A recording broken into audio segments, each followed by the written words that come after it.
umalema ubufakazi bokuthi kuyingozi kangakanani ukufuya umuntu okufika kulelizwe. Umalema phela kuyena wakulelizwe. Inzalo yakhe, imvelaphi yakhe akuyona yakulelizwe. Umalema uzwazi ukukhulela kulelizwe ekubeni abazali bakhe kungabona abakulelizwe.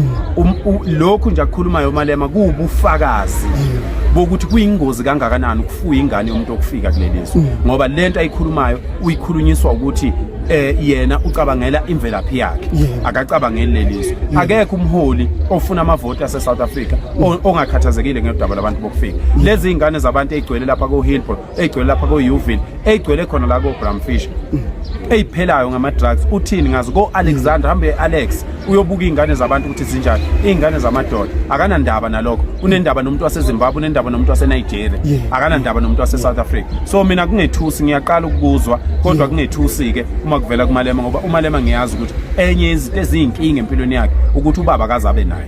So into yokubaluleka kwezwe akakwazi. Uwazi ukubaluleka kwezwe ngokwengxoxo zepolitiki nezinto ezikhulunywa ngokwepolitiki. Ukube abantu abasebenza ipolitiki izwe balithanda ngempela, ngabe izwe kade lalungu, ngabe kade umhlaba wabuyela kubantu. Lokhu ukuthi balithanda izwe nokuthi balwelizwe kusemlonyeni ku akukho ezenzweni. Thina sikwazile ngeminyaka emibili sikwazile ukuthi sihambise abantu abaningi abedlula abantu abahanjiswa uHome Affairs nabantu ababoshwa ngeminyaka emibili.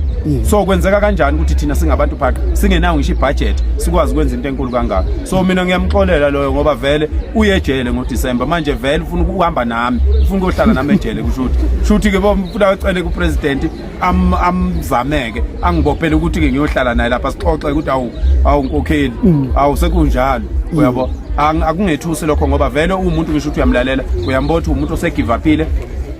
Uthi uyabenyanya belungu ukuthi ingane zakhe ifunda nabelungu. Uthi uyabanyanya belungu ufuna ukuthatha umhlaba kodwa yena uhlala endlini yomlungu. Uthi uyabenyanya belungu uthi akuvulwa amabhoda kodwa ubiye ngodonga wena ongakwazi ukubona ngaphakathi kulona. Akuyona ni contradiction le. Uthi abantu aba-own ama-industries kodwa abalandeli be-EFF abanalutho naba sinabo la eBramfish njengamanje. Bayahlupheka, bahlushwa ngamakutshukutshu, basatshiswa ngamakutshukutshu. Yena uthi aba-own ama-industries. Uwa-ona kuphi la ama-industries yena ngoba uye yedwa owakwazi ukuyithathela imali lapha eyithatha khona. So kakusethusi thina lokho, sicela ukuthi siqhubeke nomsebenzi. Uma lufika lolo suku ama-South Africans ayo decide ukuthi enza njani. Mina nje mhla kuthi kuboshwa mina ilapho engiyobona khona ama-South Africans yini ayimele ngoba akukho lapho engingaphula khona umthetho. So kule video lena uphakela umthakathi uzwakala engathi uthi yena umalema kahle kahle akuyena umuntu wasemzansi and ingoba nje mhlambe wezalana saseyingane nabazali, whatever he's saying there you guys. Angazi ukuthi ikhona yini inkinga o indaba phakathi kukaphakela umthakathi nomalema, angiyazi ngoba umalema yena ufuna ukwazi from ubamongameli ukuthi baboshwa nini ophakela umthakathi nongizwe for udweshu lolo lwalukhona nje yonke indaba ka30 June and whatsoever. So ngingazi le video yaphakela umthakathi lana ekhuluma ngokuthi uJulius Malema angazi ungwakuphi wakhulela lana nje, whatever ayisho kuleya video you guys nje bangizoyifaka in the beginning so that you understand lana ukuthi umalema uye wabuza kuRamaphosa ngokungaboshwa kukangizwe nophakela. So angazi ukuthi le video was it after umalema sefuna ukuthi baboshwe noma kudala ikhona le video, angazi bafowethu.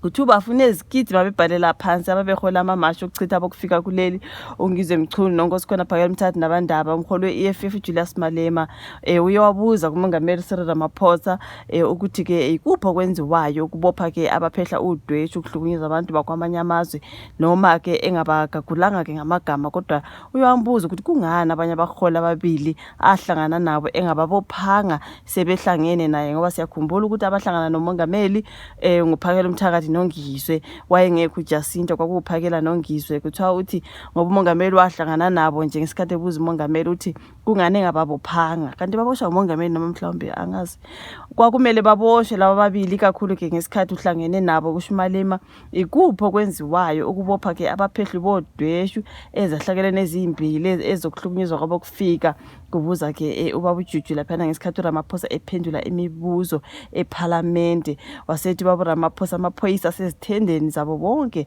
abaphehli bodweshu amaphoyisa ke abalandela laba abaluphehla udweshu isimo esingesihle sasibona ngesikhathi kunamamasho okuchitha bokufika kusho Ramaphosa uthi isimo sasingasihle neze uthe bachazele nabaholi bamazwe akwiSADC ngomnyakazo abawenzayo ngodaba ke oluthinta abantu bokufika uthi yena ngibatshelile laba abaholi ukuthi kuningi esikwenzayo odabeni labo kufika noma ke lolu daba lwalungeyona ingxenye yezinto ezazizobhunga kule yamhlangano kodwa saluxoxa sibachazela ngezinyathelo esizithathile okubala nako ukuboshwa kwabantu abaphehla udweshu ungizwe nophakela umthakathi bahlangana nobaba umongameli uRamaphosa ngaphambi kokukhukulela ngoqo lwemashi yango June 30 okwakunqamula juquke wokuthi ke bonke abakwamanye amazwe abafohlile babe bengasekho kuleli so lama mashi ke ayehlelwa inhlangano imachine mashi ngalesi sikhathi ke amamashi ayesabalelizwe lonke ke kanti kwaze ke kwabe ko 600 million wamarandi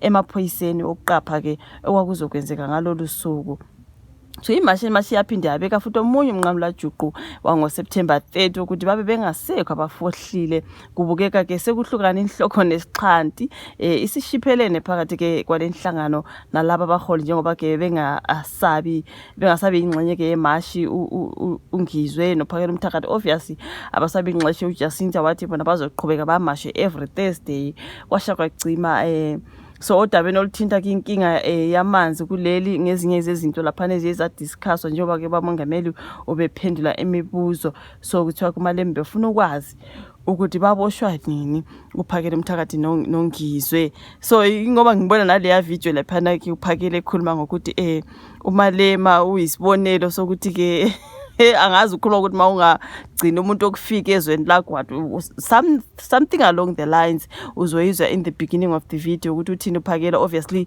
he's insinuating ukuthi Julius Malema is not South African yet wakhulela lana kusuka emncane something like that kasi ngingazi ukuthi into la ekhulumayo iqinisele ngakanani but that's what uphakela said kule particular clip ente nami ngayidopha ngathi ngizoyifaka in the beginning bese ngiyazibuza ukuthi sekukhona ukukhona yini phakathi kaPhakela noMalema ngoba siyazi ukuthi kuningi okukhona phakathi kaNgizwe noMalema manje angazi ukuthi phakathi kaPhakela noMalema isikhona yini inkinga ngoba inkinga zona zihleli zikhona bafowethu uma uyilo mholi nalo yamholi against lo yamholi against makungasi Ngizwe Mchunu against uJacinta njengoba ethi nje ya ulawula umndeni wakhe ucanga ukuthi uzosilawula nathi kuningi okwenzeka ezweni kuningi yazi kuhlangahlangene yo